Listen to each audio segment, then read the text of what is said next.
এই মুহূর্তে কেন্দ্রীয় শহীদ মিনারে আছেন সহকর্মী আয়েশা সিদ্দিক সামিয়া। শিক্ষকদের কর্মবিরতির বিষয়ে জানবো তাদের কাছে।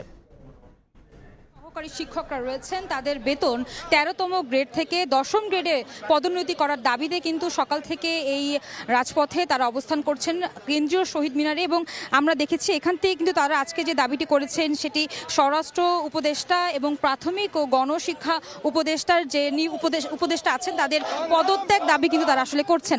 আমরা দেখছি এই মুহূর্তে কিন্তু শহীদ মিনারের প্রাণকেন্দ্রে তারা অবস্থান করছেন এবং তাদের 3টি দাবি মূলত এখানে তারা তুলে ধরছেন। 10ম গ্রেডে তাদের বেতন ভাতা, বেতন স্কেল যাতে পদোন্নতি করা হয় সেই দাবির পাশাপাশি তারা আসলে দীর্ঘ সময়ে এই চাকরি করার পরেও আসলে তাদের যে গ্রেড আছে সেই গ্রেডের উন্নতি হয় না, এর পিছনে এর দাবিও কিন্তু তারা আসলে করেছেন।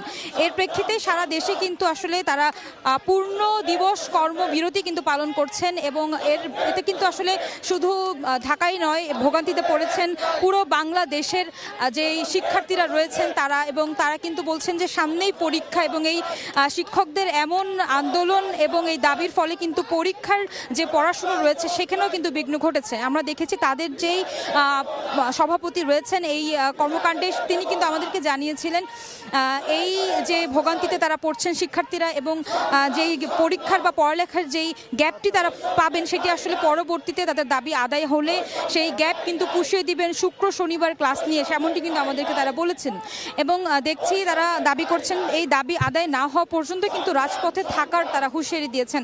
এবং আজ বিকেলে উপদেষ্টার সঙ্গে তাদের যে প্রতিনিধি দল রয়েছে তার এক ধরনের বৈঠক হওয়ার কথা রয়েছে, তবে তার নিশ্চিতভাবে এখনো বলা যাচ্ছে না। তারা আসলে আশা করছেন যে এই শিক্ষকরা আশা করছেন তাদের দাবি আসলে অতি দ্রুত কিন্তু আসলে আদায় করা হবে উপদেষ্টার পরিষদের থেকে, এমনটি তাদের দাবি। তো এই ছিল আসলে আমার কাছে শহীদ মিনার থেকে শিক্ষকদের যে লাগাতার কর্মসূচি রয়েছেন সেখানকার সর্বশেষ তথ্য। আমরা সরাসরি যুক্ত হয়েছিলাম শহীদ মিনার থেকে।